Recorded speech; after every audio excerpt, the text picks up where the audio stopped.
من الشیطان الرجیم بسم اللہ الرحمن الرحیم اللہم صلی علی سیدنا و مولانا محمد وعلا آل سیدنا و مولانا محمد و اصحاب سیدنا و مولانا محمد وبارک وسلم علیہ۔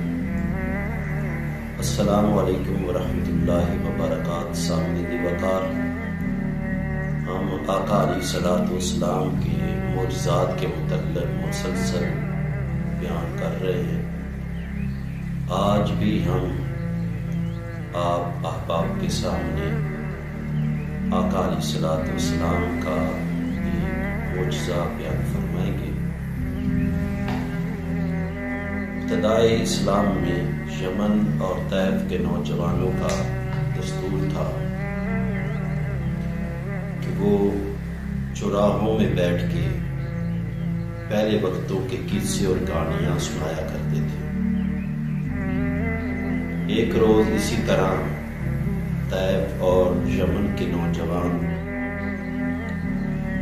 چوراہوں میں بیٹھے تھے تو عاطف غیبی سے ایک آواز آئی کہ اے غفلت کے شعار و شرم کرو، محمد صلی اللہ علیہ وسلم تمہیں اسلام کی دعوت دیتے ہیں، تم لوگ پیروی نہیں کرتے۔ نوجوان تمام ڈر کے بھاگ نکلے۔ انہوں نے اپنے بڑوں سے یہ بات کہی تو ان کے بڑوں نے کہا کہ ہم پہ لازم ہے کہ ہم آقا علیہ الصلوۃ والسلام کے پاس جائیں اور ان کی پہچان کریں۔ تو لہذا انہوں نے ایک اپنا نمائندہ مقرر کیا جو ان کی نظر میں عاقل بھی تھا اور فصیح و بلیغ بھی تھا۔ ان کو 8 اونٹ دیے اور مختلف کے طائف دیے اور اس کو یہ کہا کہ تم مکہ میں جاؤ، آقا علیہ الصلوۃ والسلام سے ملاقات کرو۔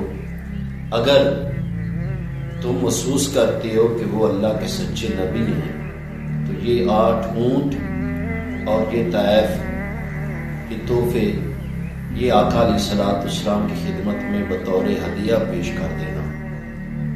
اگر یہ بات جھوٹی ہوئی تو یہ اونٹ مکہ کے بازاروں میں فروخت کر کے واپس آ جانا۔ لہذا وہ شخص اپنے علاقے سے چلا اور مکہ المکرمہ میں پہنچا تو سب سے پہلے اس کی ملاقات ابو جہل سے ہوئی۔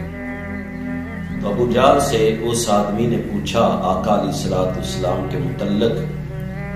تو ابو جہل نے کہا کہ اللہ معاذ اللہ، وہ تو جھوٹے ہیں، وہ تو کاذب ہے، استغفر اللہ، وہ تو کاہن ہے، جادوگر ہے، جو بھی ان سے ملتا ہے وہ اپنے جادو کے ذریعے ان کو لے لیتا ہے۔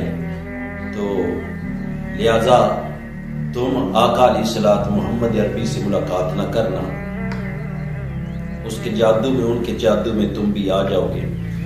تو ابو جہل نے اس شخص سے وہ اونٹ بھی خرید لیے اور وہ دیگر چیزیں بھی خرید لی اور اس کو کہا کہ واپس چلے جاؤ۔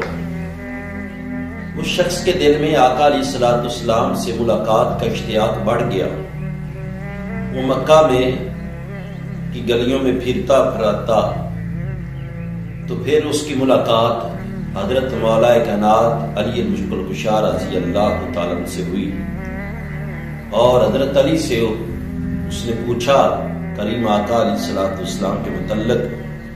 تو حضرت علی نے فرمایا کہ میں کیا ان کی تعریف کروں، کوئی دنیا میں کوئی الفاظ ایسے ہے ہی نہیں جن الفاظ سے میں اس ذات کی تعریف کروں۔ اگر تم ملاقات کرنا چاہتے ہو تو میں آپ کی ملاقات کرا دیتا ہوں۔ تو یہ سن کر حضرت علی رضی اللہ تعالیٰ عنہ شخص کا ہاتھ کو تھاما اور کریم آقا علیہ الصلوۃ والسلام کی بارگاہ میں لے گیا۔ تو آقا علیہ الصلوۃ والسلام نے وہ تمام باتیں، اس شخص نے کہا کہ یا رسول اللہ، میں اس غرض سے آیا تھا، میں دیکھنا چاہتا ہوں کہ آپ اللہ کے سچے نبی ہیں یا نہیں۔ تو آقا علیہ الصلوۃ والسلام نے وہ تمام باتیں جو ابتدائے سفر سے لے کر آقا علیہ الصلوۃ والسلام کی ملاقات تک اس کے ساتھ رونما ہوئی تھی، آقا علیہ الصلوۃ والسلام نے وہ تمام باتیں منوان بتا دی۔ تو جب اس نے وہ تمام باتیں سنی اور تصدیق کی کہ واقعی ہی میرے ساتھ یہی ہوا ہے، تو بے ساختہ پکار اٹھا لا الہ الا اللہ محمد رسول اللہ، دائرہ اسلام میں داخل ہو گیا اور اصحابی رسول بن گیا۔ تو آقا علیہ الصلوۃ والسلام نے فرمایا کہ آؤ ابو جہل سے تمہارا مال واپس لے دوں۔ جب کریم آقا علیہ الصلوۃ والسلام اپنے چند صحاب کے ساتھ ابو جہل کے گھر کی طرف آ رہے تھے، تو ابو جہل اپنے گھر کی چھت پہ تھا اور دیکھا آقا علیہ الصلوۃ والسلام میری طرف آ رہے ہیں، تو فوراً اس نے اپنا دروازہ گھر کا بند کر لیا اور اپنے غلام کو کہا کہ ایک وزنی پتھر سین میں پڑا ہے، تم بھی اٹھاؤ میں بھی اٹھاتا ہوں، اور یہ چھت پر جا کر آقا علیہ الصلوۃ والسلام کے اوپر گرا دیں گے، اللہ یعوذ باللہ محمد عربی صلی اللہ علیہ وسلم شہید ہو جائے گے۔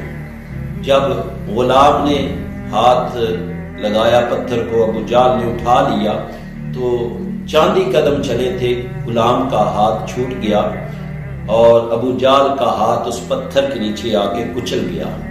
آقا علیہ الصلوۃ والسلام نے دستک دی تو ابو جہل بول اٹھا کہ اے محمد صلی اللہ علیہ وسلم میرے لیے دعا کرو، میرا ہاتھ صحیح ہو جائے تو میں کلمہ پڑھ لوں گا اور اس کا مال بھی واپس دے دوں گا۔ تو آقا علیہ الصلوۃ والسلام نے دعا فرمائی، تو پھر اس نے مال تو دے دیا، مال دیا اور کلمہ نہیں پڑھا کہ آپ جادوگر ہو، آدھا مال دیا۔ تو آقا علیہ الصلوۃ والسلام نے فرمایا کہ اس کا سارا مال واپس کرو۔ ابو جہل کہنے لگا میرے پاس اتنا ہی ہے۔ تو جب ابو جہل نے یہ لفظ بولے تو ابو جہل کہتا ہے میری آنکھوں کے سامنے ایک حبشی شخص نمودار ہوا، اس کے ہاتھ میں ایک ننگی تلوار تھی، کہنے لگا ابو جہل تمام کا تمام مال واپس کرو، اگر نہ کیا تو میں تیری گردن اڑا دوں گا۔ تو ابو جہل نے سارا مال واپس دے دیا اور یہ کہہ کے فرار ہو گیا کہ محمد